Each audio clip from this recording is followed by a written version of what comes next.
yet, it was just sort of staying up here, yeah? And I looked at him and I told him, don't come back to the afternoon meeting. Just go out and do some service, not to someone you know, but to, let's say, a soup kitchen or anything.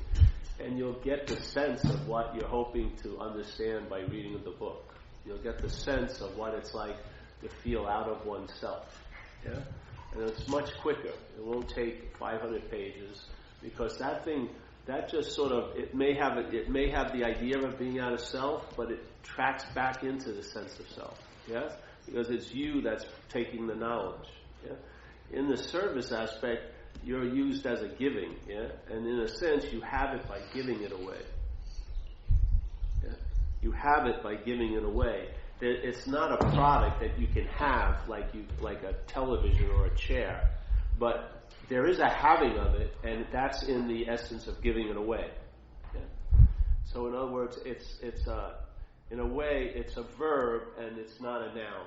Yeah? It's not something you can get and then put on your spiritual mantle, and when you look at it, you'll remember that day something happened. Yeah? No, this is a living gift in a way, and that gift keeps on giving through the giving. Yeah? So, like, I come from recovery, and we have a triangle in it to represent the whole program. And people a lot of times just want to bookend it, thinking it's only for alcoholics and addicts. But when it was first put out there, which was a divine download, yeah, really, it was put out, and they had ideas that it would be helpful to anybody, to tell you the truth. And now it's been so pigeonholed just to be for addicts and alcoholics, which is what the mind does. It just sort of, partitions and cuts and slices everything so that you're not open to it, yeah? Like some people, even in AA now, you introduce a new idea and they say it's not AA. You know what I mean? That's their defense. But in the recovery symbol, it says unity, which we've got to have a common purpose. Recovery, which is not sobriety. Not drinking is sobriety, but it doesn't necessarily lead to recovery. But you need to be sober to recover. But they're not the same thing. Sobriety allows you to look at the causes and conditions that caused you to drink and use. Not looking at that as the cause, but as an effect of the real cause, which is to me, identification as a self. The feeling of being a long-lasting, independent, separate unit, yes? And that sense is reinforced by the mind. Well, I want to get back to it. So it says recovery, unity, and service. Yeah?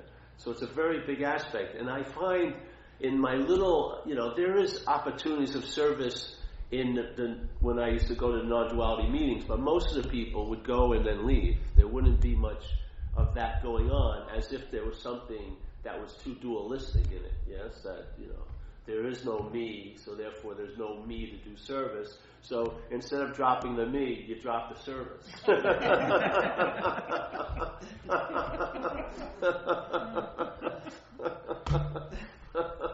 So I just want to throw it in there.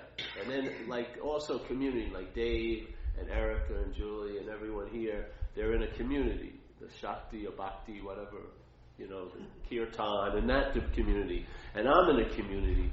And the community is also a very important aspect to have a sense of well-being here. Yeah? Like our community of recovery, it's like the old days when you were in a tribe and you would go every night, sit around a fire and hang out with the other tribe members. We have that all around the world at meetings. Yeah? So you get fed these things that you're not noticed, you're not really looking for them, but they produce an even keel or a well-balanced in your life here. In other words, like the top spins, not leant over either way. It spins pretty good. And therefore, it doesn't lose any momentum by spinning like this, which is going to slow it up. But this spinning keeps on going, yeah? So I just wanted to throw it out there because I've been doing a lot of talks. Last night I did it at a big recovery setting. And, man, that place excites me because it just does. Because it's the tribe I'm in, And then I did one in Toronto, which had nothing to do with recovery people, and yet they're suffering from something that, in a way, is spiritual seeking, which to me I see as a disease also. And you guys don't have an intervention. Yeah? You don't have a 28-day program. Yeah, don't have someone that will come over your house and take all your books away and your DVDs, and you're wanting to sign up for the next intensive. Yeah, really, to put a stop to it, and then just take you to like Kmart for a couple of days and walk around in the ordinariness of this place. Yeah, so I saw the suffering in those first talks I started doing. And it's funny with my girlfriend, she doesn't have a spiritual bone in her body, if you want to think of it that way. And she just fell upon the talks I did in San Francisco. And the quality of her getting it is so good because she doesn't have much baloney in there. Yeah? And then when she comes on these tours with me, when she can, she's amazed about the people, how complex and confusing they're making it. Where it's very, very simple. She has a sense of presence that is the most influential aspect of her life that didn't seem to be obvious before. That's all that happened, yeah? So this idea of and you see, you come to these meetings. How many meetings have you come to? Yeah? And there's a hope that, someday you're going to get it. Yeah? And yet how long, and maybe you're civilized now at the 50th meeting, but after like 300 meetings, you're going to be fucking pissed. You know what I mean? And it's going to start showing, like, oh, Jesus Christ, I hate this fucking shit, And the subtle sometimes of us and them, yes? The person sitting there either covertly, overtly implying that they got something you don't have, which is total bullshit. Yeah? It sets up a dynamic of us and them right there. Yeah? And then it's talked about unity in it, but the talking about the unity is reinforcing the dualistic aspect of it. Yeah? So, in my take here, there's a mental process that's going on, and I call it selfing, if you haven't heard it before. And in this process of selfing, what it does is it infers and assumes and implies that there's a self, a long-lasting, independent, separate entity, cast as the doer of most things. So whatever conscious contact is bringing about into our experience, let's say thinking, you're thrown into being the thinker of it. Yeah? That's what selfing does.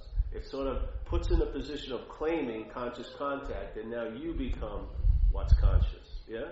And therefore, the possibility of being unconscious becomes available. Instead of seeing it as just consciousness, it's now some quality or attribute you have a lot to do with.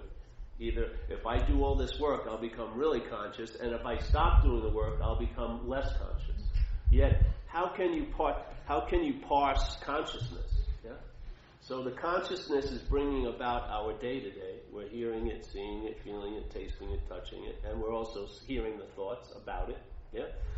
And yet, the mental process of selfing places itself where the consciousness is, and now you're the seer, you're the hearer, you're the feeler, you're the taster, you're the toucher, you're the thinker. Yeah? This is like a hijack. And as soon as the hijack is in place, which it can never be actually so, it can only seem to be in place. Yeah? So it's sort of like a magic trick. It seems to be there, but what has to happen for it to continue to seem to be there, there's got to be a lot of reinforcement to make what's not so seem to be so. Yeah? And so that's the inner dialogue. The selfing is like, I always use this example because it works well. I hadn't been here in a while or something, and my hair had grown, which is what it does, And people were going, "Oh, you've grown your hair, Paul." And I said, I haven't grown my hair. I just haven't cut my hair. Yeah? And it seemed like a novel idea. And then I went off I go home every week for 2 hours and I grow my hair. And I've even joined a growing hair club, and we get together and see how we're doing. But this is what the language does. The language implies you have something to do with something you have nothing to do with. Quite a lot. This is just a very, small example, but it's not isolated there. It's constantly assuming that you and I have a lot to do with something we have nothing to do with. Yeah? This is called the bondage of self. So the selfing implies or infers or assumes, right? Or refers to you as the doer. Yes? And that you is sort of identified as a body. Okay? Now, for something to seem to be so, the word seemingly is a really important word, because that's what it says. It appears to be true or false to you. Yes? So today, if I'm not doing well today, this could be a real problem. Yeah? The next day I'm doing pretty good, it's not a problem. The next day I'm not doing good, it is a problem. Yeah? What is it? Is it a problem or isn't it a problem? It's neither. Yeah? It's been given all the meaning it has. Now, if something seems so real to you, it must be reality that's giving it that meaning. Yeah? Yeah? If something that isn't so can seem so, it must be seeming so to what? What's so? You and I are what St. Francis mentioned with the statement, what's looking is what you're looking for. What's looking is the reality. Yeah? And when it's looking in a skewed way, which is self-identification, yeah, or self-centeredness, it's now giving things the meaning of being real. Yeah? Where did they get the reality that they seem to have? They could only get it from reality. You're the seeing, yeah, and in your seeing, something that isn't so can seem to be really so. How could that be if it isn't so? It must be seeming to be so to you, which is what's so. Not as Paul or Mary or Shiva, but as the what's looking. How could something that's an illusion seem so real unless the reality was lending the reality to it? Yeah? And that's what's going on all day, isn't it? That's like the Course in Miracles puts it in a very beautiful way, that you and I are the dreamer or the dreaming of this dream, yeah, this experience. We forgot that we're dreaming it, and in the forgetting, we've given everything that we've dreamt the power to affect us. What power? Where does that thing that has no power? Where does it get the power? From the sole source of power, the reality. And where is that occurring now? It's what's looking. How could it be? How could it not be? We have an acronym in recovery called FEAR, false evidence appearing real. Yeah? Now, how can false evidence appear real? It can't be real, but it can appear to be real. To who? I would say it can only appear to be real to what is real. Where else is it going to get that meaning of reality from? It can't grow it itself. It's false. Yeah? It can't get it from any other false things. They have no freaking idea of it. It must be when the reality doesn't see it in a clear way, it lends its reality to that thing. And then that thing bites you in the ass. Yeah?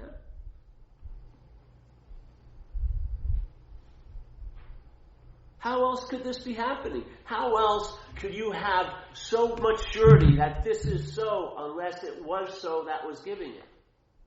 Where else would it get this is so from? It's being lent to it. You and I are giving everything all the meaning it has. We can give the meaning of reality to this. Yeah? And then it will seem to be freaking real. Not forever, but in time. And it can go for 60 or 70 years. Yeah? If timelessness was introduced, it would be like that. But in time, it can seemingly be so. It can be appearing to be true or false to you because you are the reality. You are the reality. You have the ability to recognize falsehood, and you also have the ability to make something that's not so seem so. Yeah? Yeah. No. Hey, can you ask the question later? Yeah, we'll start because it's sort of like a souffle, you know? It's like baking, and I don't bake often like Erica, so I'm giving my shot tonight. This is my own recipe. You see how could, they say you're the only reality. In fact, you are. How is this quote-unquote reality having any sense of reality unless reality is lending it to it? Yeah? And how do we so freely give it? We give it through the auspices of the mind becoming identified as something it's not. It's become identified as a long-lasting, independent, separate entity. It's now claimed to be the seer, but it loses all sense of the seeing. And what you truly are can't be seen, can't be heard, cannot be felt, cannot be touched, can never be freaking experienced. It's beyond all that. It's like that old example of the eye can't turn around and see the eye. What's conceiving cannot be conceived of. Yeah? What's truly conceiving can't be conceived of. What's seeing cannot be seen. What's hearing cannot be heard. Yeah. That's the reality. And in this event, that reality is lending in of itself to things. To this thing, through the identification as self, and then from this identification to all other things. Yeah? So instead of trying to say, that's not real, that's not real, that's not real, we question, is this so? If this isn't so, all that reality that's been given to all these things comes back to the one reality. And you know how you can make something so? Yeah? Like some people can, and out of nothing, nothing's happening, but they're thinking. There's thinking going on, and they're thinking about something that's not even close to happening. It was, and it's even farther out than that, about a future event that has never happened. And yet, it produces an effect. Yeah? If your thoughts, if your mind starts thinking about 3 years from now, it can produce an effect now. How could that be? Unless the effect isn't coming from 3 years from now, but from the mind that's entertaining it. That it's gonna be so now you feel like it's so now. This isn't like a passive spiritual victimhood. This is incredibly empowering, the revelation. Yeah. Because it all goes back to you, not the you think you are. See, what happened with me was, here's the aperture of the mind. You may not know it, but where most of us have been locked into an aperture called self-centeredness. So we're seeing life is happening to us. That's basically the direction. We don't see life happening. Some moments when we're really enjoying things, but usually life is happening to us. So there's the aperture. Then you entertain some possibilities, maybe like the one tonight. And what occurs is the aperture opens up. It doesn't open up like this. It opens up like this. And then what was taking itself to be behind the camera is seen to be in front of the camera. What is it that's seeing this? It's not looking from it anymore, it's seeing it. Yeah? That's the reality. And through this identification, that is giving all of this all the meaning it has. Because there's no way in hell this could give anything the meaning of reality. Because it's not real. Yeah? It's got to be what's behind it that's giving everything the meaning of reality. So it's lending its own nature to everything else in this freaking dream. And then all those things were dreamt, we forgot we're the dreamer of it, and they have the ability and the power to affect us, which is our power. They don't have any power. How is something that's seemingly so have any ability to affect? How could an illusion hurt you unless you take it to be real? Yes? How would it get that sense of reality but from reality? Where else is it going to get it? Illusion cannot produce reality. It's illusory. Yeah? But illusion can appear to reality to seem to be so. And then the reality, that power given freely through the identification as this to that, and then that punches this in the face. And then we pray for some big power, pray to God or this or that, and we play a victim. And then we want a savior, and every savior you'll end up fucking hating. You'll kill him. Or you'll see the Buddha on the street and you'll shoot him. Because the mind doesn't really want to be reminded of what it is in this little play. It wants to participate, playing this victim when it's the source of all power. Yeah.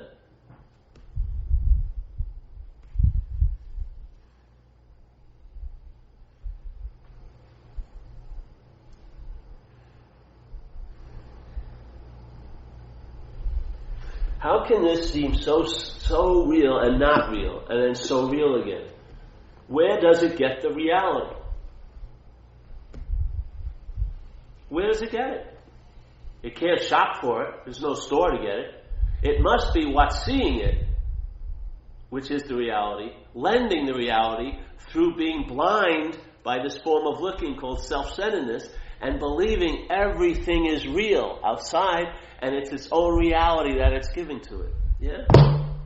And in a sense, it now forgets about its reality by making all of this real. Wake up, Bring it back. See. This was a trip. When I first heard this message, I remember I shared with the lady who was sharing. I said, wow, I came in here, and now I was thinking I was seeing mental states, but I thought I was seeing mental states from my real state. And now I've just been revealed that was a mental state. Yeah? And so the aperture went like this, and some of me that wasn't included in the content was suddenly included in the content. This happened maybe 6 or 7 times the first year or two. Then I had enough. My mind went to the principle of it. There is no Paul. Yeah? Because every time the pop-up of Paul was now pontificating about all that it saw, it was suddenly seen. and then another one would pop up, a more spiritual, a more adept Paul, and then it was seen. And so after 6 or 7 examples, I got it. I didn't have to go through 800 more examples. My mind expanded on the principle that was revealed. Yeah? There is no Paul. Yeah? All there is verbing. All there is selfing. Selfing going on. And it implies that there's a self that is going on too. People call me all the time. They get this little bit of knowledge and they go, oh, I've been selfing all day. Yeah? No, you haven't. That's the product of the selfing, is to have the feeling of being the doer. Or the being the one who's done too. Yeah? That's it. That's the trance. Not the selfing. The selfing is just facilitating mind. Yeah? Everything here is being used. Everything. Every thought is being used, held by the bridge of I'm the thinker of it, to produce huge effects in your life. Yet the same thoughts in someone else's head, right? If you could see them as theirs, they wouldn't have any effect on you. But as soon as they're held as yours, they have a huge amount of effect. Where's the effect coming from? From the thought?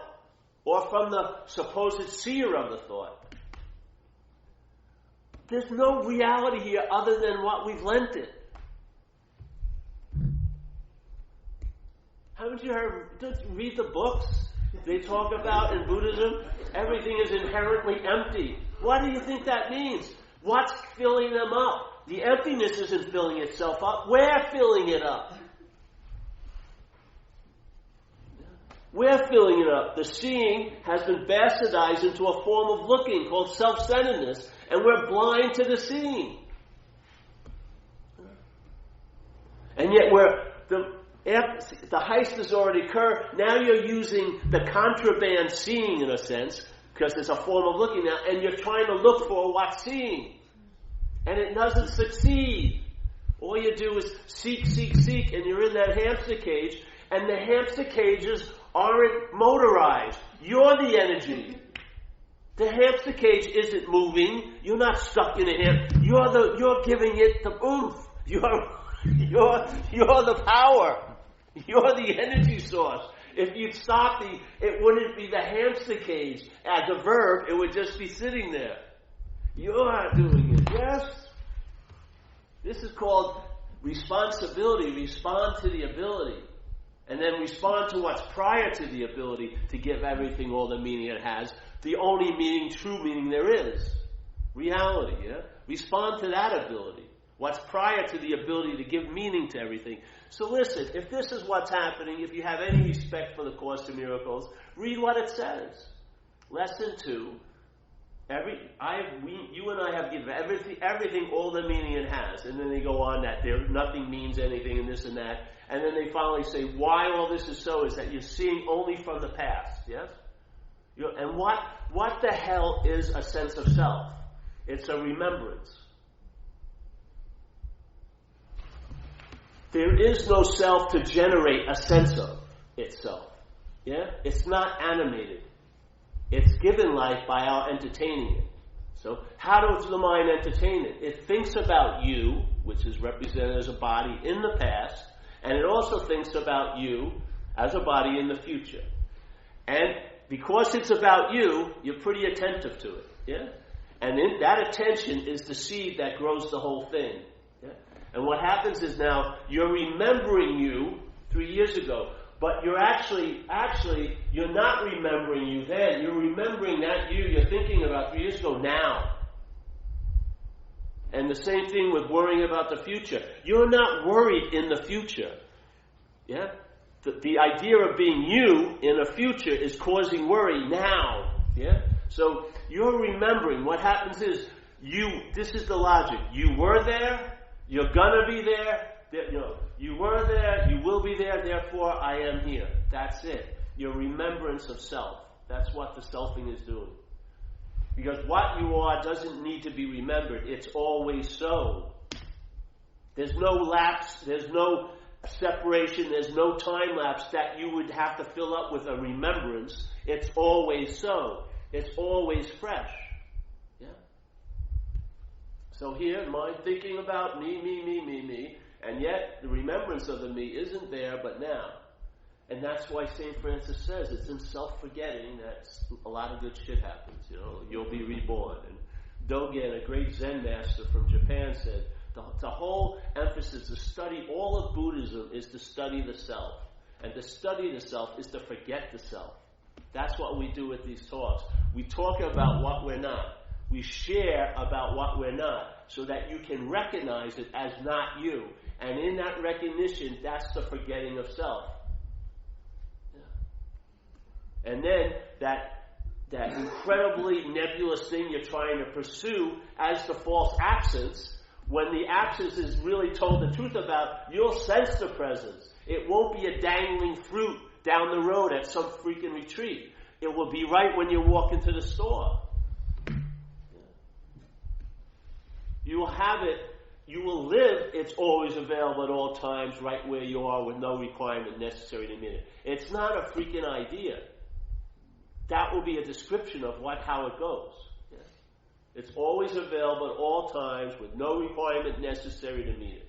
That's it. It's the gateless gate, the open secret, all the ways they try to imply. It's freaking insane to think it's a secret and to pay a toll at a gate. It's a gateless gate. The secret's open. It's not a secret. It's right underneath our nose. If this place seems so real to you, it's the reality of what you are giving it that meaning. How else could it get it? It can't grow reality. Falsehood cannot grow reality. Lord Jesus said that, you'll judge the tree by its fruits. Yeah? A good tree cannot bring forth bad fruit, and a bad tree cannot bring forth good fruit. So if false evidence is false evidence, it cannot produce a real fruit. Yeah? But false evidence can seem real to what is real. Yeah, it can. And it can seem real in time. It can never seem real in infinity, because the infinity's reality would overwhelm it. But when infinity has been forgotten with time, it can seem freaking real in there.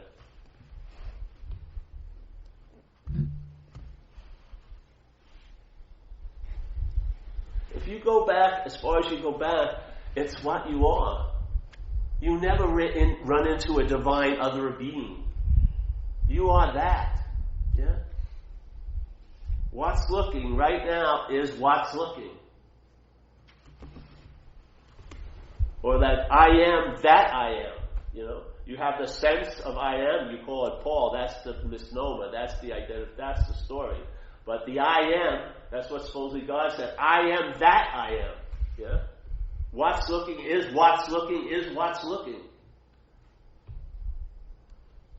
I find it freaking liberating here. It allows you to travel lighter, not in high spiritual circles, but in mundane life.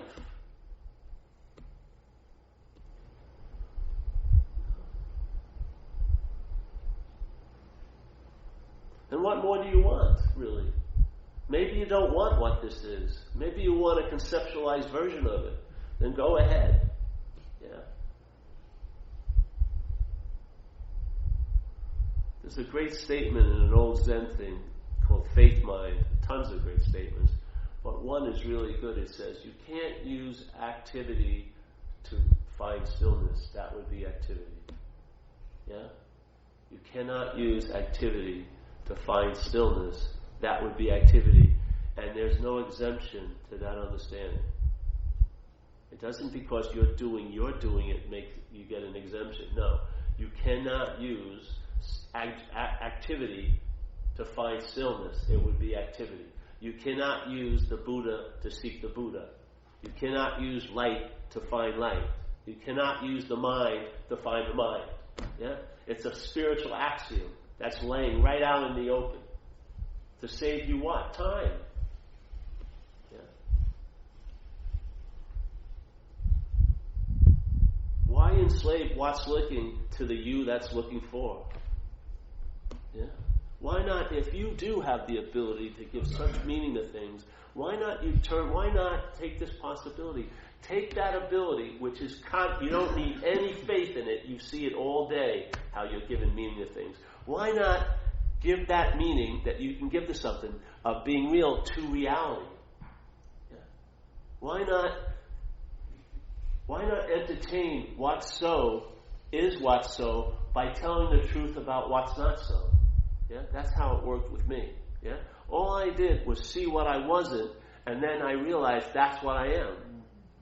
Yeah, and then all that meaning giving, a large chunk of it went to that. And I'll tell you something: when you finally match your ability to make things seem so to what is so, you cannot believe how revelatory that is.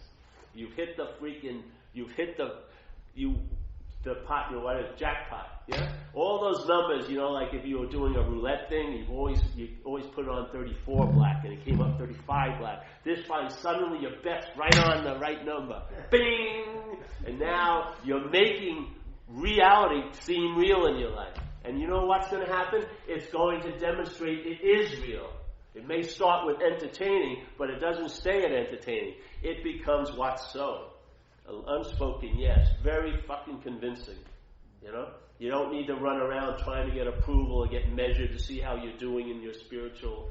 You just know in your gut that everything's okay. Why? Because it's seemingly okay. Traveling lighter on a fucking broad way. Sorry I'm cursing that I was with my people last night, the recovering people. And we like to use curse words to emphasize something, usually how screwed we are.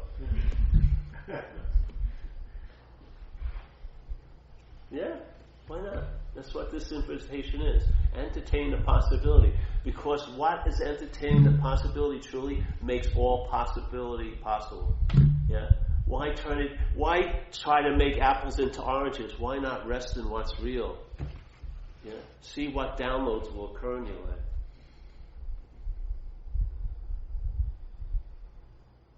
The dilemma is, one of them is, like we shared the other night, let's say I have a big tumor in my side, and I just assumed it was me. Yeah. So to sort of, adapt to that, I had to get a lot of tailored T-shirts, to let that tumor breathe, so to speak, jackets and everything like that. And I met a girl had a tumor, we rubbed tumors together, and everything's going well. And someone finally breaks the news to me, hey, you could get that removed. It's not you. What? What a novel idea. But immediately you would think you would jump at it, but now I'm reserved because I have a lot of expensive shirts. My jackets have been tailored to fit around this. I don't know if I'm that into this solution. Yeah, I want a solution that includes the tumor, not take out the tumor. I want to be there to experience my own absence, so to speak. I don't want to just be absent. I want to be there to see it.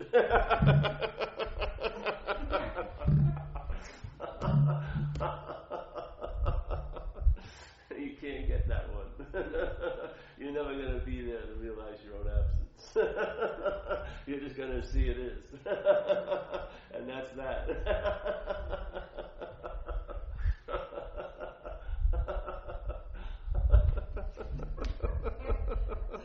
It's the investment that has a lot to do with it, I swear. If you were on a path for 20 years, would you really, really entertain the immediate, spontaneous, timeless solution? You would have you'd have to consider it, how to make it into a time project. Don't you think? Why, most conditional minds wouldn't they?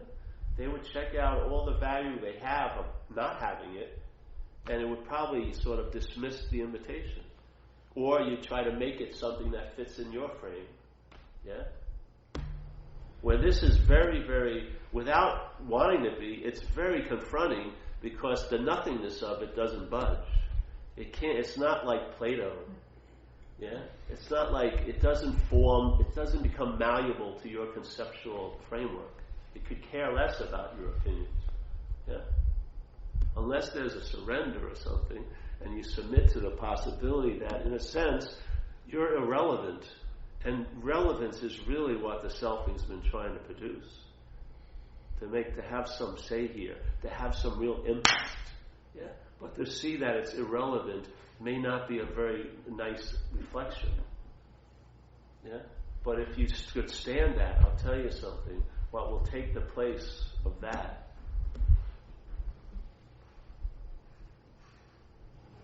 You won't even see it as a deal. You basically drop nothing. You just drop the rock.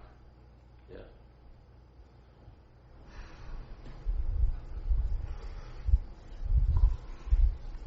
So find out what reality is. It's at work right now. Reality is what's making this real. Seemingly, yeah? If reality decided not to, well, listen to people who say they woke up or something. Suddenly, all of a sudden, what was so real is not real anymore. What brought that about? The only thing that could bring that about is reality. And they were the reality at all times. Yeah?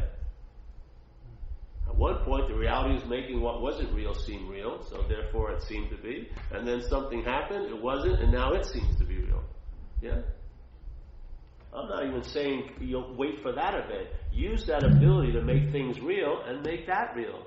And you know what? Because it's so, it's going to verify that possibility, that chance you may take to entertain it. It will verify it. And anyone who has entertained this message, I don't care what they say, their light has gotten lighter. Yeah. It's sort of like a weather front. You may not have seen the big bright light coming through the cloud, but the weather front has lifted, and now there's a lot more light in the space you seem to inhabit. I don't see anyone that can deny that. So let's not judge it because it's not appearing the way you think it wants to. You want it to appear. Let's just see if it's freaking working. Yeah. See if you're allowed to, if your traveling light stabilizes, and that becomes the baseline of your life. Not this incredible agitated treble of selfing, but a nice baseline. All the way, yeah? Like a silent note that is beneath and in and around all other notes, yeah? So, yeah.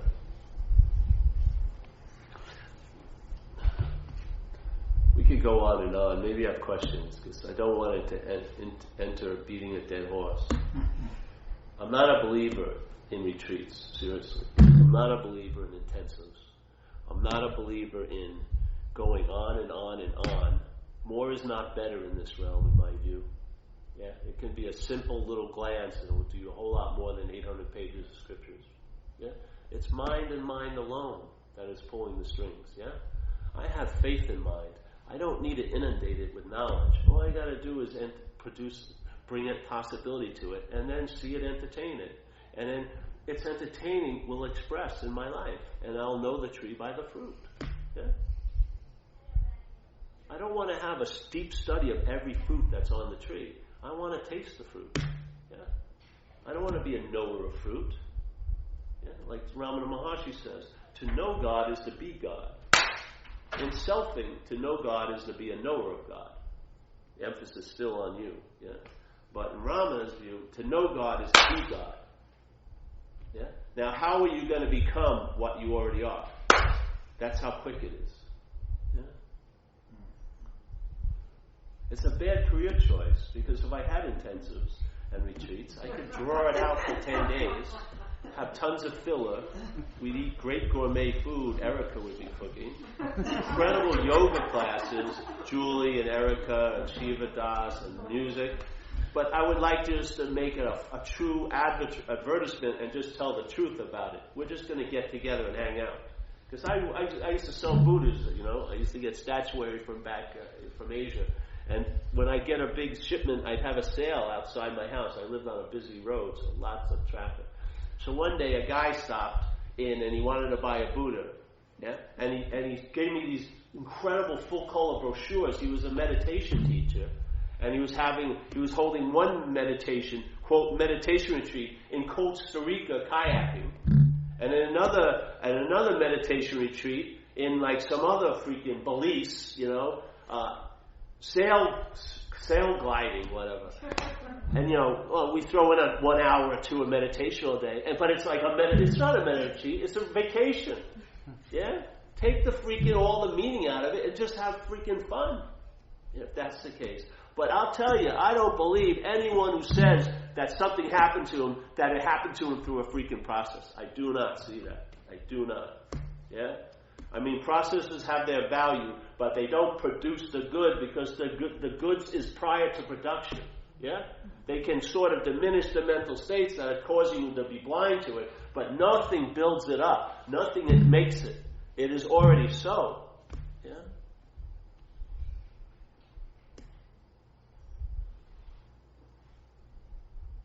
And you know what? Milking it more and more doesn't mean it's going to give out more milk. It's just going to get sore and you. Yeah? It's like that relaxed awareness in Dzogchen. You ever hear of Dzogchen, the Great Perfection, Tibetan Buddhism?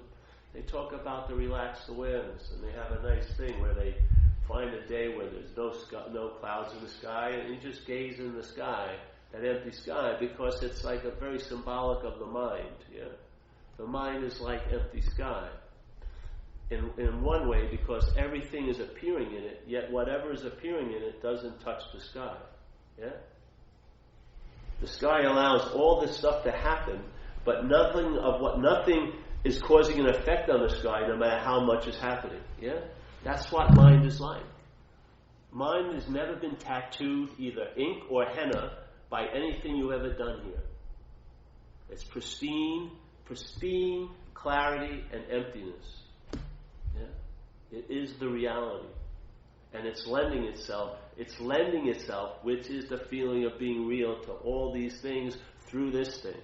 Yeah, it's this identification as this thing that's giving every other thing the meaning, just like they say in Hinduism. First there's the identification, and everything is given name and form. What is this but name and form? Yeah? The body and Paul. Yeah? And from there ensues all other names and forms. Yeah? But what was prior to the name and form? The nameless and the formless. And that is giving all the meaning to the name and form. Nothing in name and form has any meaning unless it's been given to it by what's the nameless and the formless. Yeah? And who's the emissary of that in this experience? You and I. It is what's looking, like St. Francis said. What's looking is what you're looking for. Right now. People go, all right, they hear it, they go, where? No, what's looking now? Yeah? It's not what it's looking at. It's the same thing. The same what's looking is looking at pornography in some screen somewhere in Philadelphia. The same what's looking is looking at a deity's face in a beautiful painting. But it's still the same what's looking. And that's what all of us, as all these different yous, are truly looking for. And he's attempting to save us a huge amount of time. Yeah? Just making that simple, precise statement. What are you left with? Not page 2, page 3, page 4. Yeah? We were going to write this book, and what we were going to do is, let's say you have a statement like that, and then it would be underneath footnote. Further illumination about this, turn to page 67. You'd turn to page 67, nothing would be there. And we want to see how many empty pages we can get away with. So, you read something really cool, 48. Look at page 93 for further information. Empty. What happens then? The mind is left with itself. Yeah? Then the original face is noticed. It's not a thing. Yes. Any questions? You have a question? No? Not anymore. All right, good. That was wise, Grasshopper. I don't like questions. No, I don't mind. When I used to go to the talks, like people did talks, I thought it was so easily they fell into therapy, And I used to like when they presented, whatever they presented, But then it was like a crapshoot if it was going to go good or not after that. When people got up and started asking questions, usually about relationships. It's not going. I would say they should have cut it off at the root. Don't let it go there. The teacher just said you could have cut it off and not play that game and just stay on point. Finally, see, in Buddhism they talk about in the Eightfold Noble Path. Yes, you ever heard of that? And if you look at it as a linear progression, I've had Buddhist people come and argue with this, and I'm just using it as it's not that, it's a conveying something, but it says right view, right understanding, right livelihood, right meditation, yes? But the right view is at the first one, because the rightness is in the view, and that migrates into the understanding, into the doing, into the meditation. You can't produce the rightness of the view by meditation, doing, and understanding. The view itself, which is vision really, that's where the right is, and that's linked to everything else. But you can't get to that from everything else, Yeah. It's kind of like, what I'm hearing is, it's kind of like reframing everything. Like you have like this picture, and you just kind of tilt it a little bit. That's right. You keep tilting it and tilting it. Yeah. And that's the only practice that there is. Well, it's more like, one guy explained it in a way I liked, Wei Wu Wei. I think he went into this. He was a trippy dude. He talked about the positive, negative of a picture. Now, everyone's here is taking the positive of the picture to be so, but it came out of the negative. Yeah? The negative was the real picture, then it goes into these chemicals, and then it turns into the positive. That's what's happening here. No thingness is the reality. It moves through this, and then the chemicals and the stuff of this, all the conditioning, now are what the negative sits in, and now it becomes a positive where it can be seen. So in a sense, we're attempting to question that chemical reaction and not take the positive as positive, but the negative as the positive in a way. Yeah?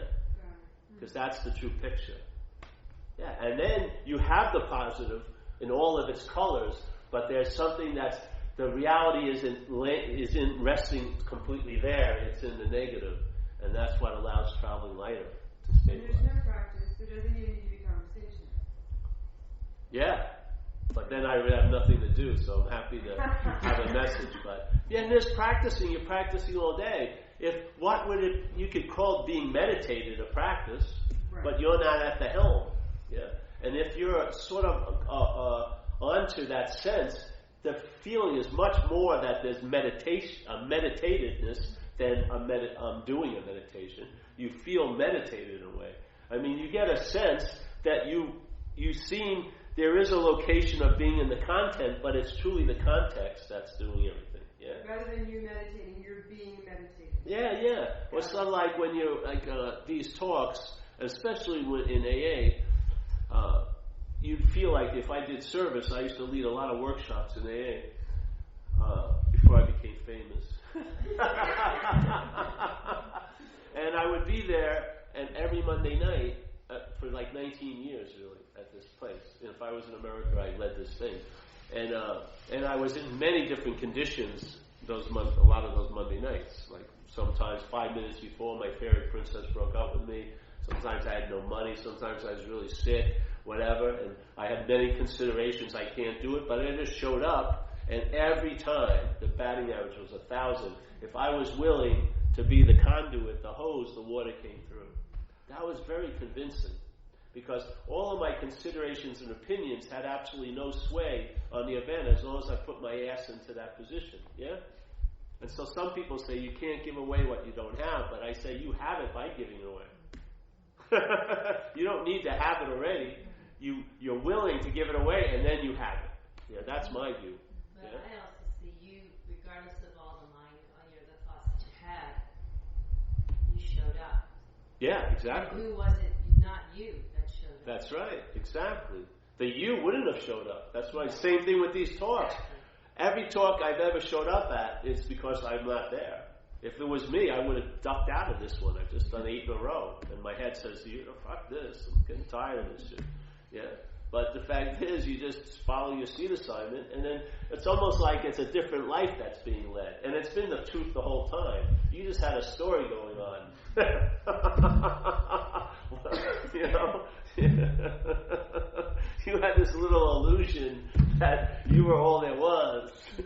You had it going on. You were just a transportation for something to go on.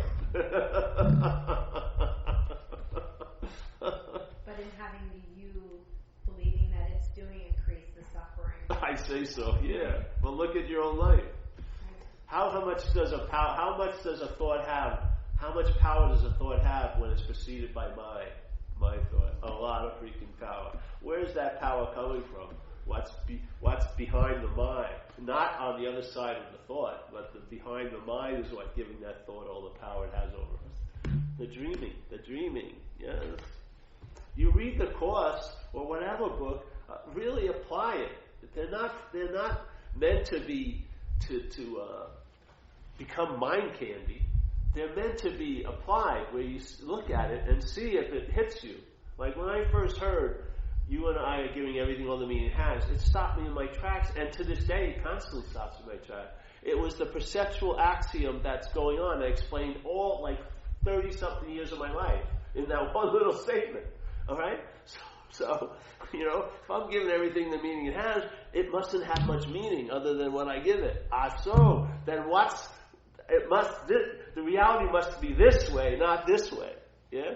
This is like the end of the line. The beginning of the line is from the reality, not what's appearing to be real. It's the reality that's giving it that meaning. Yeah? Then all the blame and being a victim gets dismissed with no thought or effort on your part. The mind just corrects its own mistake in a way. It's just, it recalibrates, and how it was looking, it's not looking like that anymore. It sees it. Yeah.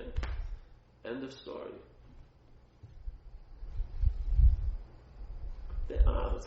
Well, how could I even go on a tour like this? I was in a rehab. I slept in a rehab, the other night.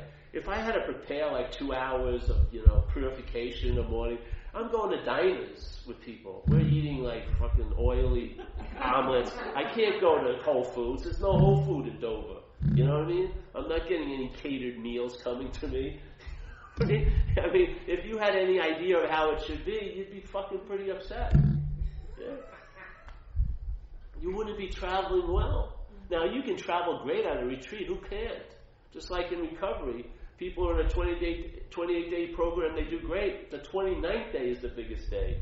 Because as soon as they leave that little incubator, all hell breaks loose. Yeah? This is about, it's dog shit awareness. It's applications where the rubber meets the road daily. Daily. Not in some conceptual circumstance, but which are nice to visit, the great oasis, but you're going to be on the main road of life a lot. Yeah?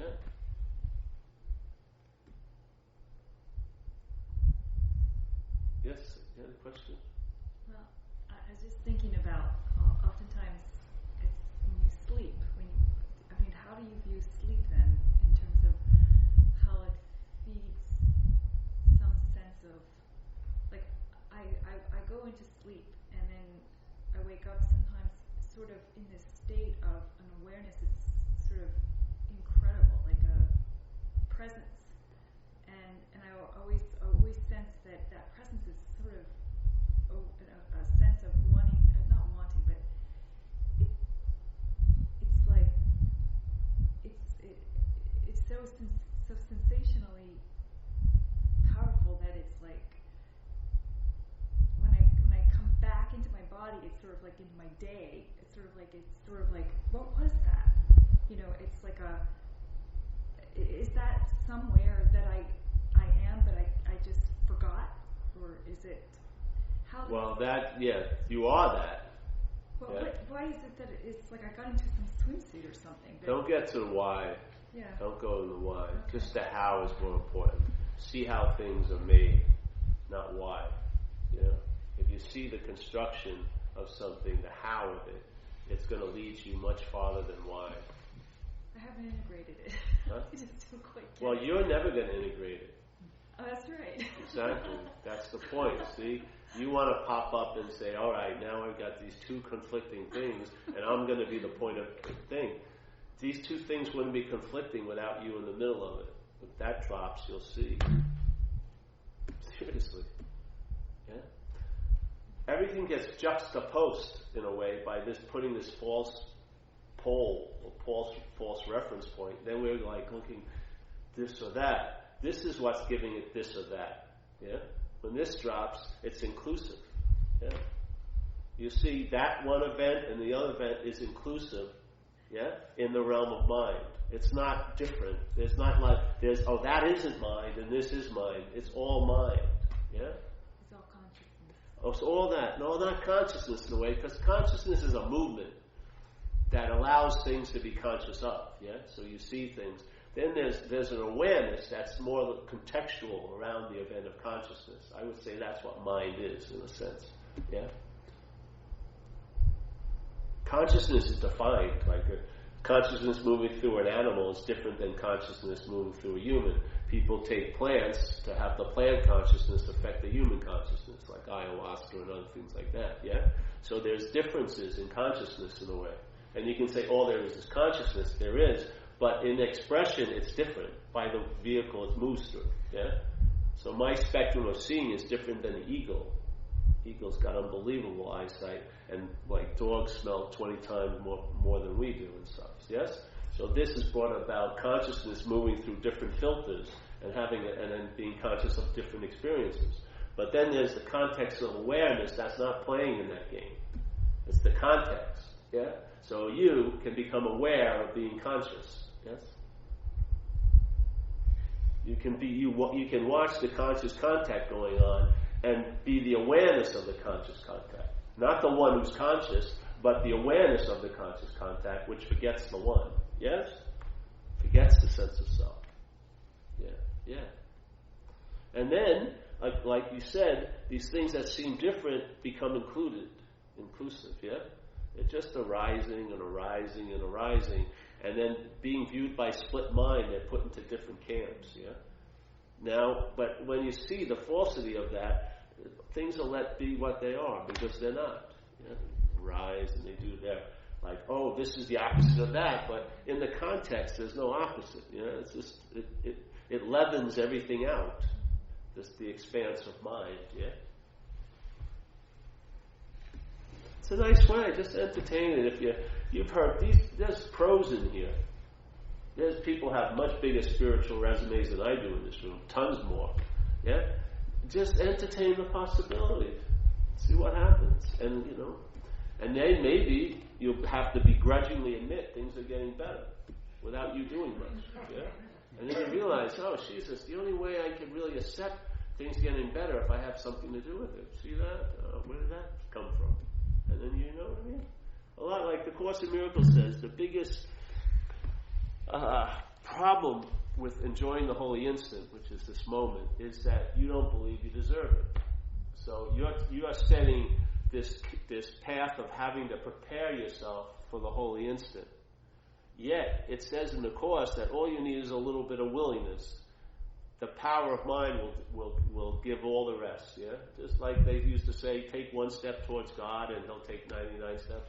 All you need is a little willingness, not preparation, willingness, yeah?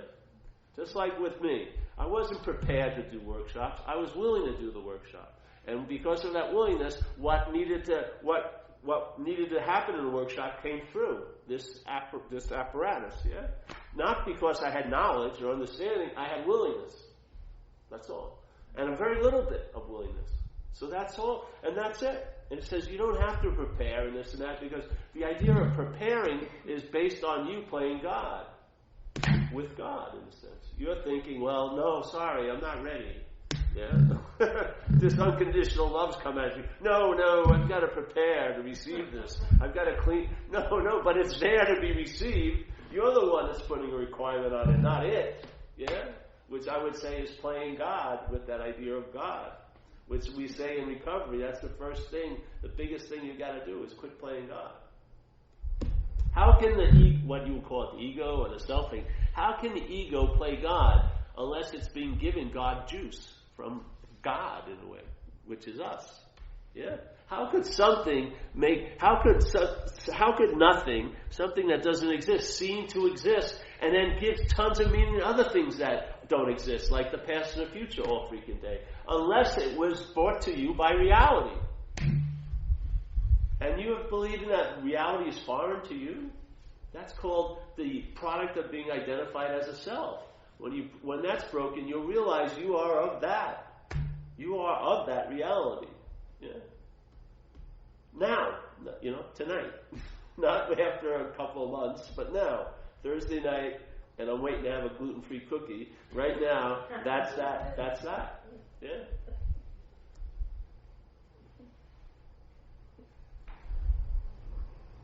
I think it's good news, to tell you the truth. I mean, Jesus, we're not asking you to do anything. Yeah, we're not. I want to sell T-shirts. I got T-shirts. I don't know because I can't have intensive retreats, so I have a side business. I sell T-shirts to augment my income. Seriously, I would rather sell you a T-shirt than sign you up for an intensive. I swear to God, I just would. Maybe I don't. Whatever you want to do, that's fine. And of course no one ever listens to me really because they keep on going to intensives and fucking like that.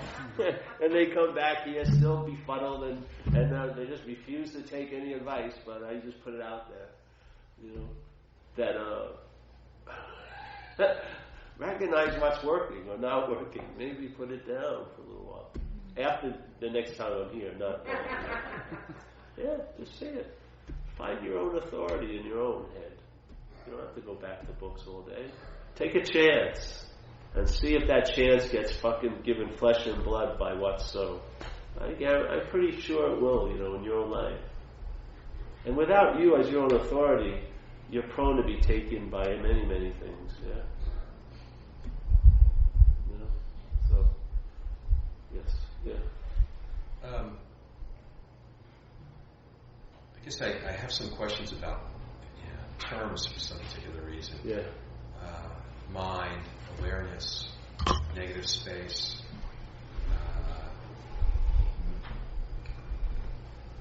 meditating.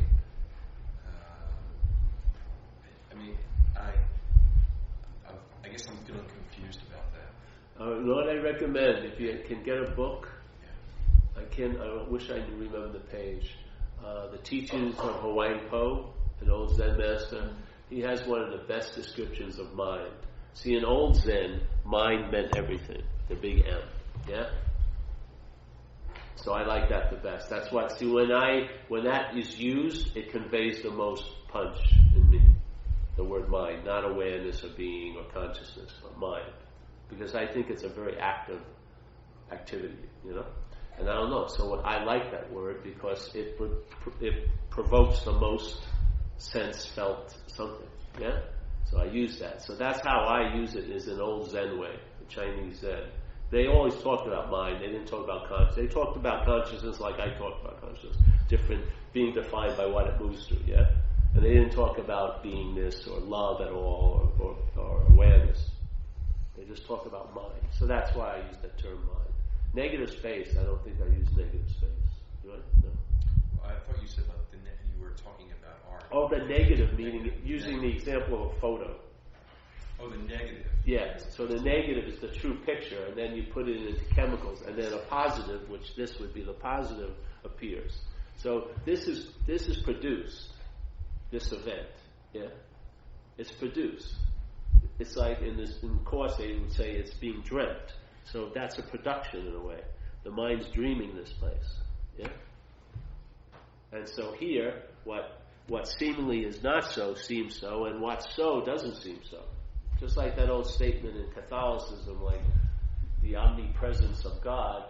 It used to always flip me out when I was a kid because it said it's all powerful, all knowing and all present, yet I wasn't bumping into it, How can I not be running into God if it's everywhere? Really, it used to, when I was a little kid, it flipped me out. I mean, I'm here, so where am I haven't rubbed shoulders with it yet? Because in this point of making this real, what's real, as a consequence, will seem unreal. That's what happens. See, if reality is entertaining something to be real, it has to make its own reality seem unreal. Or the entertaining of this couldn't continue, yeah? It would be a big bummer for the entertaining on reality if reality showed up. The whole movie would be over. The story would come to an end, yeah? So that's for this to seem so, that cannot seem so. Yeah? So that's what I'm talking like about that. And then what, awareness? Awareness is a vague thing. It's just, to me, it's like, that's the essence of mind, yeah? It's an emptiness, but it's brilliantly active, yeah? And its nature is aware, so it easily it's aware, you know? And so if conscious contact is occurring, it's aware of it, yeah? And I would say the awareness is the context, and consciousness and conscious contact is an activity here, yeah? Going on. But the awareness is the context that it can't be seen in an activity, yeah? But by being aware of what's going on, there's an intimation of what it is. Yeah? You sense the presence of that awareness. Can't put a finger on it, but you're aware of seeing, hearing, feeling, tasting, touching, aren't you? When you get weaned off of the story that blocks it or distorts that, which is the see or seeing story, when you have the sense of consciousness in contact, there's an awareness of that. It produces a presence of what's aware of it. Yeah, that awareness. You sense emptiness in a way. Yeah, it's tricky, but it has a profound influence because you're walking around now with something you weren't aware of before. Yeah, and now you're sensing it while you're conscious. The consciousness is going to end when the body dies. You're not going to be conscious of anything. Yeah. Yeah, it's not going to be in contact because that's what this event is consciousness is in contact. But awareness is the context. That ain't going anywhere. Yeah, there's nowhere for it to go. It's everywhere. Yeah, and you and I are of that quality, awareness. Someone gets hits in their head, their consciousness is severely affected. Yeah, have you seen people with brain damage? Their energy is sort of weird in a way because the consciousness is moving through the brain. Yeah, the brain gets hurt, really severe damage. You meet them, they're off. They have an offness somewhat. Yeah, don't they? I've noticed it a lot. And it's like the camera got bent almost. Yeah, the camera that the consciousness was moving through got hit where it got dented, and now the consciousness they're just off. You know. They put they're just off. I've run into a number of them. And so they're lovely people, but there's something a little off. Well, that's because the camera box got dented, so to speak, yeah? Now, awareness, that's not occurring in awareness, yeah? Awareness isn't affected by what happens here. But if the camera that's facilitating the conscious contact gets dented, the conscious contact gets defined, just like it gets defined by what vehicle it's moving through. Birds, animals, insect conscious, yeah? Plant consciousness, you know what I mean? Yeah. So consciousness as it's moving through something takes on some of the limitations of that definition. But awareness doesn't seem to happen to awareness. It's around this in this, but it's definitely not of this place. Yeah? Is that alright? That one for awareness? What else? I'm trying to muddy up even more of your ideas. So I've cut awareness, space, mind, and that's it. So the awareness that we're ultimately talking about is that which is even more aware than the awareness that I'm having right now. Yes. The conventional awareness. Yeah. Well, it's not conventional, but yeah. The practice. It's not like an act. See, like, for us, we tell a story that I'm aware. But awareness isn't provoked by an act. That awareness is just a milu. Yeah? It's permanent. It's all there is that empty space. You know? Yeah. Anyone else? Don't believe anything I say about this stuff. This is all metaphysics. The point is, I don't even care about it. What I enjoy is the traveling writer, and I haven't asked why in years. I like how, because I like to see how it doesn't seem so. Because I'd like to find out that I'm not that which is causing that not to seem so. But it all boils down to how you're traveling today. You know, everything else is mind candy in a way. Yeah. So, when I get spaced out, okay, and I'm in my mind thinking about something, and all of a sudden, okay, I realize, oh, I was thinking. I'm glad I'm back in the present moment, you know, aware of the coffee table here, and so there's like a awareness that I was thinking, and then there's an awareness that I'm here in the present moment. The awareness you're thinking of is, Yes. it doesn't matter whether you're spaced out or in the present moment, it's aware of both. Yes. How can it not be? That's its nature. Right, so whether you're spaced out or, you know, I mean, if you're spaced out in the car, you've been in an accident, but, it doesn't go away just because you get spaced out in your thoughts. No. You don't beat yourself up, so, I was in my mind again, because that's pointless. Totally.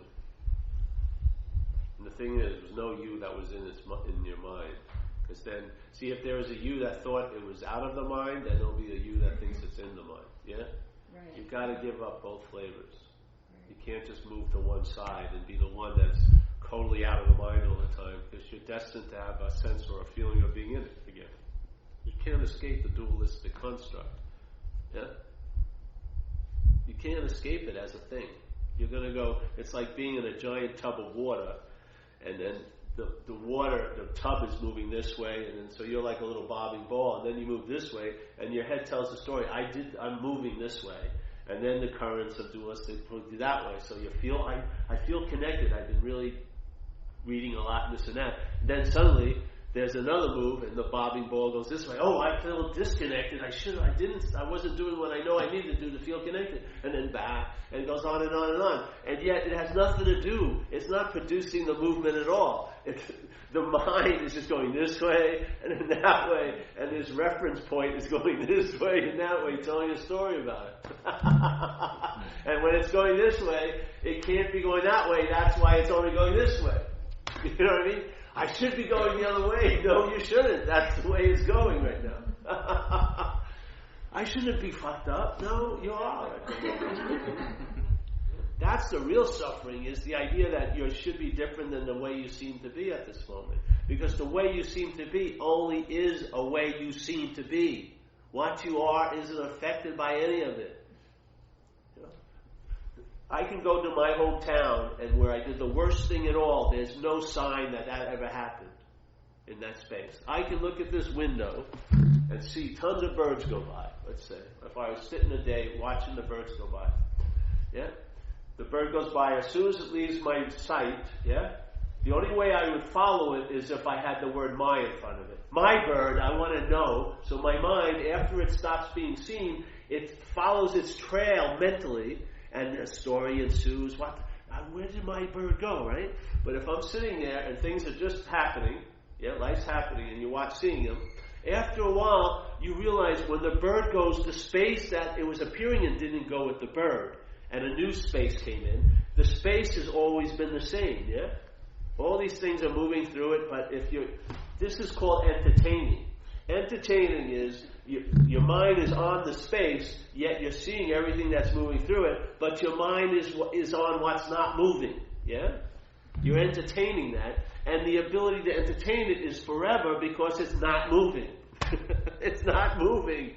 Yeah? So things come and go, but that doesn't. So you see the comings and goings, but your attention is resting in the space. Yeah? That's why I use the terminology of entertaining. That's what closest thing I can say. That's what I mean when I'm saying it. It's an entertaining. So this possibility we've dropped into you. Yeah. So now it's in front of you, and now this is saying, look at the message, but look at the space it's appearing in. So when the message disappears, you got the message. because the message was about the space that doesn't disappear. Yeah, the message does its job, but it's definitely going to go because it came. But the message says, look at the space. You know, space. What's happening? Like this. Let's say here, if you move this chair, when I moved it, do I have to get some space out of a closet that's shaped just like this? Because obviously there's a big hole. I mean, this thing is real and it's taking some space up. So if I move it, there's going to be a big absence of the chair. Yeah, then I have to go and move it. Or we believe this is real, and then so what happens is if I knock this down, I got to get a giant bit of space that looks like a wall and put it in. But no, this is appearing in space. If you knock this down, you wouldn't have to get space to fill in. The space is always still there. With it appearing and with it not appearing. It's still space. Yeah? It's the same thing. What is the difference between this chair, and again, if I move this chair, the only way you could actually quote unquote see the chair is by remembering it, because it would be gone. This is like the sense of self. Now, what's the difference truly about me and this chair? Yeah? I'm not a solid thing that space is surrounding but can intrude on my innate integrity of being a real thing. I'm appearing in space, yes? This body is appearing in space. All these bodies are appearing in space. The space isn't going anywhere. Yeah? You can't think about, the space, the spirit, the space 5 years ago was so much better than the space. No, it isn't. It's the exact same space. That's the ball that never moves. Put your eye on that ball, and you'll be able to field and catch the other balls during the day much better. Yeah, you'll see red is red and blue is blue. Things you'll not be confused. I'm confused about where are the keys. I'm not confused about metaphysics at all anymore. I'm confused about I can't keep my wallet in sight. I mean, everything is just. I'm losing tons of stuff on this trip. But I'm not confused at all about seeing or anything. Sure. Things are obvious as hell.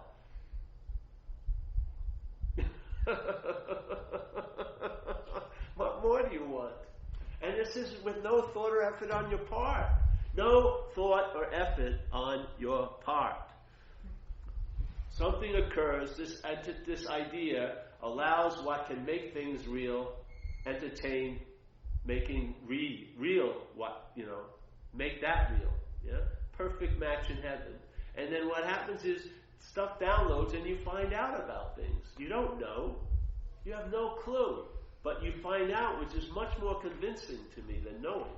Yeah? When you find out about something in your gut, it's a done deal. You can actually get to a level of being convinced, believing with certainty. Yeah? Then tons of other stuff is available. Once the possibility starts being entertained, more possibilities download. You get the ability again to enjoy peace of mind. Tons of stuff like that happens. Like in AA it says you'll lose interest in yourself and gain interest in others. You'll stop looking at life as what you can get out of it, but what you can contribute to it. All of these things will happen with no thought effort on your part. The mind is shifting, that's all. Yeah? The camera location is changing. Yeah? The aperture is opening up. You see anew. So there you have it. And I want to apologize. I like intensives, really. I don't mind you doing it at all. I just feel like, to be honest with the downloads that have occurred through me, I gotta just tell you, maybe if you're really a pro at it all, maybe to sort of suspend it for a little bit and just see what it's like to be ordinary and normal. You may find what you were looking for was what actually is looking now. You may not find it by the utensils you think would provoke it. It may be the opposite of the utensils will provoke it more. Yeah? It's a suggestion. Yes? Question. So I just somehow just clicked about the idea of the aperture opening, and I think that's what I've been experiencing over the last year and a half. And I find myself in situations where they're intense, but I'm not, or whatever. Yeah. I'm the witness more. And I just want to understand, because and not from the mind, where to give it to, that idea to give it to what's real.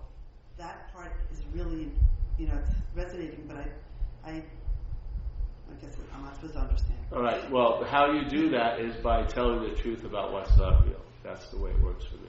Yeah? So you're not going to give it... The way you're going to give it to what's real is by telling the truth about what's not real. This included. In that, the transfer has already occurred. There's no effort. All you see is what you're not, and then what happens is, one of those times you're seeing what you're not. In other words, the selfing infers, assumes, implies that there's a self. Yeah? The language supports the same view all day. The mind is constantly telling a story about you doing and this, thinking and feeling and seeing. Yeah, all day. So the selfing is always pointing, so in Zen they have this story, the finger pointing at the moon. Yeah? Which is actually, in the case I'm talking about, it's more extreme because there's not even a moon there. All there is pointing. And then the mind makes the leap into being the one that's being pointed at. You know what I mean? So the pointing cannot produce the self. It's not so. But what produces the sense of or the self is what is so by falling for the advertisement. Yeah? By being in a habit of making the leap from the implication or the little insinuation, yeah, you fucked up, yeah, into being the you, the idea of being that you, conceptually, conditionally, old ideas, old beliefs, all like an internet cloud, yeah, represented by the feeling of being me, and then that all that information through the identification with the me downloads into everything in your life that's brought to you by conscious contact. So now the feelings facilitate the bondage of self. Now the thoughts, being held as a thinker, are used to facilitate the bonding of self. The perceptions, seeing thing from a thing, are used to reinforce the bondage of self. Every damn thing that it takes advantage of. Yeah? So now instead of seeing thoughts or hearing thoughts, you don't see there's a thought that you're the thinker of every last freaking one of them. Or that they're about you. That one goes, we don't see that one. And that's where all the meaning is being given to all the thoughts. The thoughts aren't bringing us meanings. This is giving it the meaning. Yeah? So every time something is claimed by Paul represents a lot of conditioning, a lot of old ideas. You can go into your experiences. When I met my first spiritual teacher, grew up a Catholic. I met a guru when I was 18 years old. I had no idea about gurus, Hinduism, meditation, devotion, nothing. Yet I had thousands of ideas about it. As soon as I got engaged as being Paul, having a guru, I had tons of ideas about gurus. What they should and shouldn't do, what they should look like and not look like. Yeah? And I had tons of idea about devotees, what they shouldn't do, what they should look like. And tons of, where did they come from? I had never been introduced this life to anything like it, but as soon as I got engaged with the topic as Paul, tons of information about the topic, all conceptual, downloaded and brought me into a freaking living hell for 5 years. To the point where, because I was in this weird situation, this guy was presenting a Lord of the Universe, yeah? And I found out that I didn't like the Lord of the Universe, and in my head that meant a whole lot. That, who the hell are you not to like the Lord of the Universe? And man, I was just hell. It's supposed to be the path to relief. It just was used to freaking cause so much bondage. I was planning on trying to kill him, jokingly, but meaning it. I said, if he could just die, I wouldn't have to think so much about this. Because I wanted to leave, but who the hell is going to leave the Lord of the Universe? I mean, what does that make me? Not much.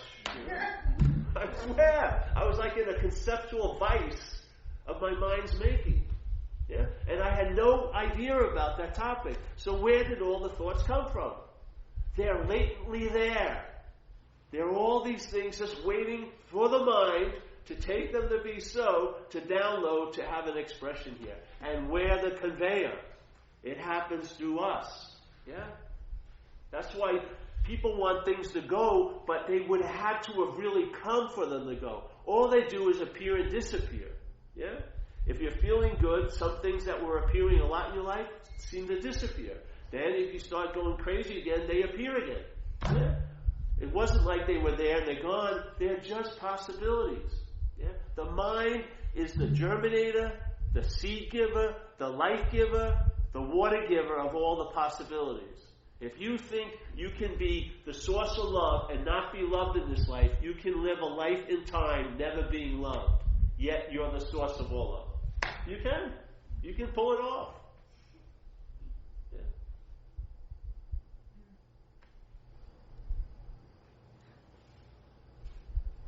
Because you are that reality. If that reality forgets itself, it can make anything the reality, seemingly, at least in time. And it does, doesn't it? I mean, I was an addict, a junkie for years. That was the reality of my life. Unfreaking believable suffering. Emotionally, getting incarcerated, getting shot at, overdosing, shooting up with spit, so I got abscesses, which I knew I was going to get, but I wanted to get out of myself. I would do freaking anything. Couldn't get to home. I just took spit in the car and did it. Tons of weird freaking things. That was as real can be. Then, something happens. There was like an intervention. My mind changed, and I entered recovery now for 25 years. Yeah? All of those things that were my everyday partners are gone. Yeah? Almost like they were never here. Because, in fact, they were never here. They were just appearing because of the way I was appearing. Yeah? The way I'm appearing has effects on everything else that appears, yeah? Get the clue. There is a reality and it's sitting right where you are. It's actually moving right through it, yeah? So, take an example. Do your own investigation. Look at some of the things. The mind will reveal tons of shit in just one view. Look at your thought system and see what it values. Does it value now or the past and the future? What do you think about usually? Past and future, yeah? So obviously that's its value. Wow, do I want to live with that as the value system? Yeah. Trying to constantly get in here when it's pulling me to go this way and that all day? Do I really want to do that? All right, let's say you're having a good day. How long does your mind let that last before it starts saying, when are they going to find out I don't deserve this? When are they going to realize I'm a fraud? How long? Maybe 20 minutes, maybe 10 if you're lucky. Now, the same head, if you're having a bad day, doesn't it say it's going to last a lot longer? So here's the one head, goes like this. The good stuff, minimize. The bad stuff, elongate. You want to live under that? See one example of it, that's its theme. You see the examples, you'll see the theme of the conditional mind. Do you want to be led by that? It's a fucking form of slavery. Yeah? Do I want to have work towards something and when I get there not to be able to enjoy it? Yet all the while my head's saying, it'll be so great when you arrive there. Is it? As soon as I arrive there, it becomes a departure point. I'm ready for the bigger, greater thing. Do you want to live that? Do you want to live trying to get into a moment you can never be out of and try to get out of what you can never be in all day? I think it's like a form of slavery.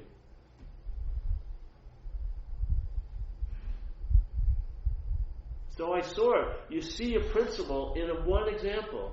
The mind can expand on it. And you'll get a damn good picture. You don't need to be defeated 8,000 times. One defeat will show the whole thing. Yeah? That's why we say in recovery, being convinced that self manifested in various ways is what has defeated us. Well, how many manifestations do you need to be defeated by? You can learn from one or two. And then realize that's the theme of it. Selfing is like a parasitical movement. It's going to take the host, and in the taking of the host, it's going to defeat the host by its expressions through the host. Because the host will be claiming every expression of self as its own. based on the identification as that. That's it. That's the diagnosis. That's what's happening all day.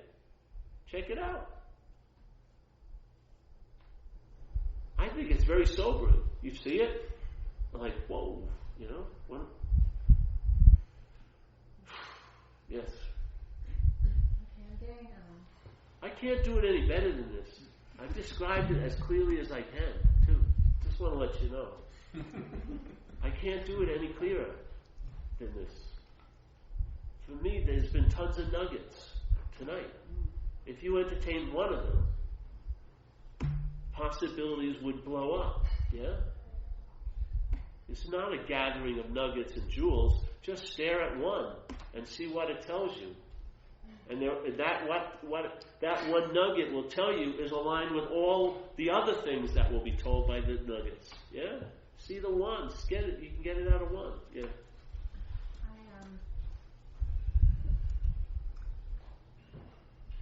Okay, so going with the idea that awareness is, I'm getting a little bit caught up in, okay, the question or the thought that I am, or I am awareness, rather than awareness is, like awareness exists. I'm wondering if I say the words that I am awareness, if that gets me, if I'm running that thought to the self. Don't worry, don't worry about it. Whatever sort of conveys something in you that has a juicy meaning, use that. If it's salami, use that. Yeah? But don't turn it into some complex Chinese thumb puzzle. Really, don't. You see it. See that as not you. It's not necessary. The selfing wants to intrude and claim it and muddy the water. Yeah? See that. Don't try to clean the water. Just see what's trying to muddy the water. And if you're not aligned to it, it has no ability to muddy the water. Yeah? None. It's only when you're aligned with it that it can muddy it. Yeah? Seemingly. Yeah? See what's arising and just see it. And maybe there'll be a whispering that I am not that. Yeah?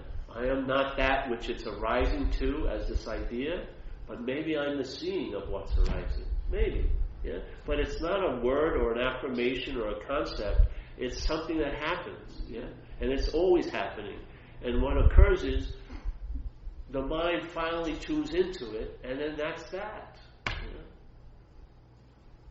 I mean, for me, this was the last answer. It got to a point, I entertained it for a while. I was walking around, I read some books, I saw some people, and then I stopped reading books and stopped seeing people, and I entertained it, and then it revealed itself as being so.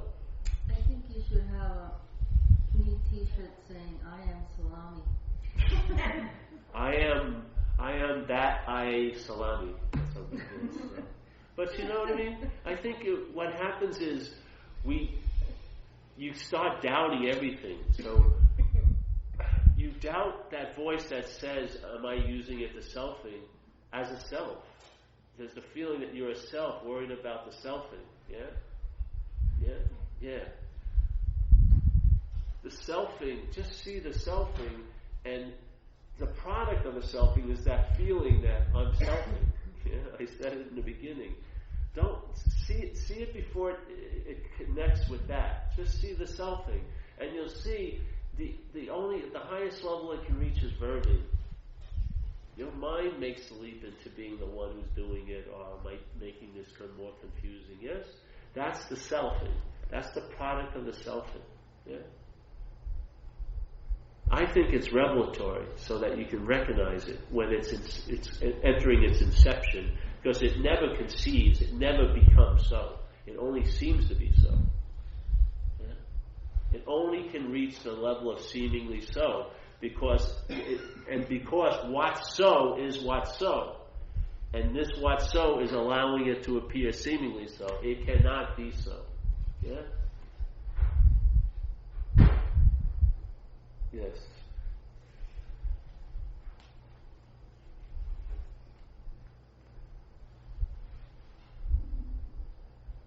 don't just entertain one idea and it's more than enough. You'll see the theme of everything. Yeah. I think that in this, anytime you say I am anything, you're giving yourself some kind of an image. Whether you're God or salami, they're both an image. They both have the same flavor. They're just both concepts, not real. But the whole thing, even with this talk, it has nothing to do with the words. The words are a conveyance for something, yeah? Right. What you're feeling aren't the effects of the words. You're feeling the effects of mind, hearing it or passing it on, yes? That's what you're feeling. Let's not make a mistake about it. The words are a vehicle, that's all. So when you start taking down the license plates numbers of the vehicle, it's like missing the forest from the trees, yeah?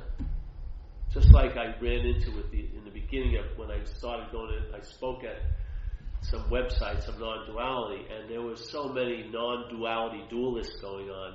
They watched if you used I, it was like, they were like Pharisees. They knew the letter of the law, but they missed the whole spirit of it, yeah? To me, that's like seeing the trees from the forest, or looking at the license plate numbers of the vehicle that's conveying it. The message is a conveyance. It's an energy, yeah. It's a sense.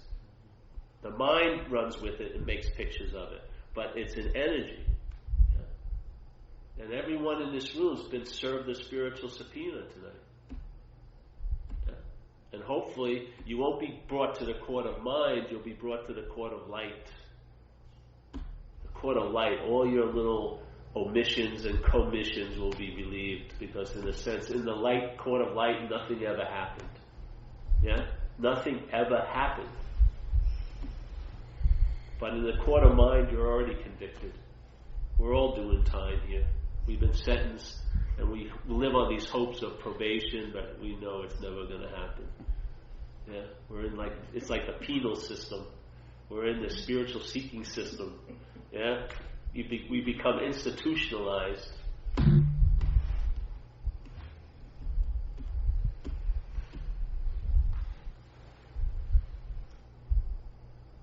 going to get feisty soon. I had a sword, I'd cut some heads off. I'll cut mine first. And then I come and cut yours, yes. You better get your gluten off then. Yeah. I saved one, so having a gluten-free muffin. No, I mean, I love all of you. This is just a simple invitation. I just want you to entertain it. Yeah? And if I'm around or you go to the talks, what can happen is the mistakes that I've seen and learned, they'll be corrected in the talks, because the thing is hearing the message about a lion, it isn't that the message about a lion isn't that important. It's, are you hearing it with cheap ears? Yeah. If you're hearing with cheap ears, you're going to take the message, I'm a lion, to I can become like a lion. That's not the message. So there's not just a message, you've got to be an ear doctor. You have to see what this message is being brought back to refer to, because that's the dilemma. Yeah, you could be saying fucking I'm a salami, it doesn't matter. But what is the message being brought back to? Is it being brought back to a very small reference, that in that reference, to make sense of the reference, it's going to make it something so it can fit inside the framing of it? So you'll never receive the guest as the guest. You'll make it into something to make it palatable. For what? The self-centered system. Yeah? This happens all the time. The message is heard and it's made into something. That's not the message. The message, it isn't the freaking vehicle. You've already hit you. You're the message. This is an introductory offer and you're the product. You're already the product. You don't have to get anything from this. It's better if you got nothing, because that's the real product. And that's the gift that keeps on giving. No thing.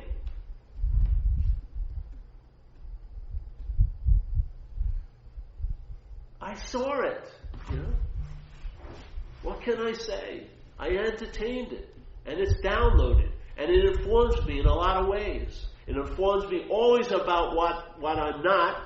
And then it gives me the sense of what I am. Yes?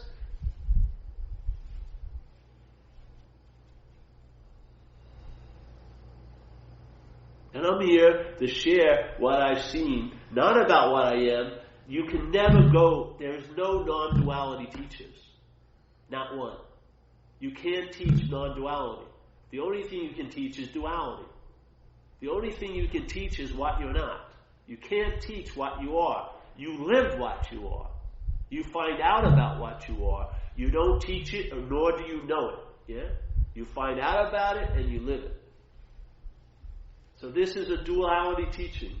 It's an invitation to see what you're not. And in the seeing of what you're not, it may dawn on you that you're the seeing. Yeah? That's all it is. That's all it is. That's all it's ever been, and I hope it's all it's ever going to be. It's always going to be an introductory offer and not move from there, because there's no point in moving from there unless there is seen to be here. There's no freaking point. It really isn't. If that gets unengaged with, all the other shit won't mean anything. It's like taking 10,000 steps, but the first step is in the wrong direction. It doesn't mean it can be corrected by taking 20,000 more. You've got to go back to the first step, yeah? And I found, why go anywhere else? Entertain that. You see what you're not. You see what you're not. You see the inference, but the leap isn't made. You don't take the role of being a self. You just see the selfing. You just see all this. You see that. And one of the moments, the emphasis goes on the seeing, and that's what I am. The seeing of what I'm not. And then it's all entertaining. That. Not studying it, entertaining it. Yeah? Not learning more about it, entertaining. You'll naturally learn about what you're not a lot more, because you'll see it. All freaking day. In your own set, in your own head, and in other people's experiences. You can see it. Yeah. Yep. That's it? Or you're just having a joyous, blissful moment back there? Dare I even say anything? I've experienced what you're saying, where I can't explain it, but I had such a reaction to a teaching that I saw when I was not, and I said, what the hell am I here for? I could say that, what about here too? It's like, what the hell am I here for? It's like my living is really everything, and everything is like when I'm outside of my life, it's like all the teachers are everything around me instead of this voice that you're saying as if it were something. So it's like I sometimes say, well, bullshit, And it's like how I sense this kind of, and sometimes when I leave from things like this, I go home crying because I feel like no one gets it. it's like, and let alone, I feel so alone. And then at that alone space is where I start laughing at myself. It's sort of like the opening there is that. And sometimes I kind of have to be reminded when I'm not, by coming to things where there is this kind of, it's like I can't even describe it, but I'm sort of tapping into it because that's sort of like that is sort of like what's the experience that seems to be presenting itself and repulsing me from it. It's like a repulsion, like out there, from air. Yeah. Do you understand? I do, somewhat. Somewhat. Yeah. I want to tell you one thing. When I say you don't need to come back to the meeting, doesn't mean don't come back to the meeting. It's realizing you have no say in coming to the meeting or not coming back to the meeting. I'll tell you the truth. Yeah? Got it. Yes. You're being led all day. We have this, it's like that ride in Disney World where they have a boat and you go down and but you should figure out when you're getting on the boat, there's like 6 steering wheels. So everyone takes the role of the captain. And they're going down a boat, and a hippopotamus jumps out, and they seem to turn, and they get away, so they're all proud. Look at that, we escaped the hippo. Then a big wave hits them, but there's a big bar underneath, and someone's running the whole thing on a computer in Disney World Central, yeah? But even with that evidence, you'll still have the feeling that you're turning and doing this. It's like this movie, Moon, which is really cool. I'm going to blow it if you haven't seen it. But in the movie Moon, it's a long story about a guy. He's working on the moon. This is a little bit in the future where and they found a new energy source in these rocks in the moon. So they have these giant machines just digging up and, getting these things, refining it to be used on Earth. And they only need like one guy to work the whole place.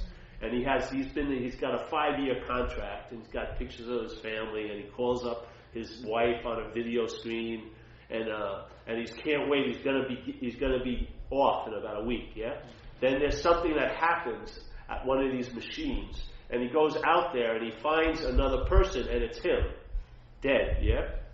And then the person, he takes it and he isn't dead, and the person wakes up while he's awake and tells him, "Hey, we look just like each other, and there's like 5,000 of us in the cellar, yeah, and that you're a fucking clone, bro." Now the thing is, he hears the message, and it's undeniable that he's a clone, but by the programming, he hears it as a person. Yeah, that's the dilemma. The programming is so strong, even though the evidence is so complete that he's a clone, he gets it, but the first myth that catches it is the conditionality, that he's a person. And he can't escape that. And then he just gives up, and goes to Earth, and he tries to see his wife and everything like that. He plays it all out with full knowledge, in a sense, that he's not that, yet, like it says in Zen, first there is the mountain, then there's something happens, there is no mountain, then there's the mountain again. You know what I mean? So something happens, and yet what you were, it continues.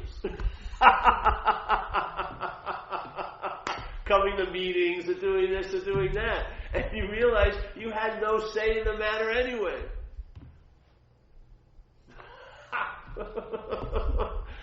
This is what happens. When you hear that you're not this, you're hearing it as not this. When you hear it as this, that's the whacker. Yeah? So that's why we keep questioning, what's hearing it? Yeah? If you're not that, it may get really through quite easily. Yes? Yeah. That's it, eh? That's it. Thanks.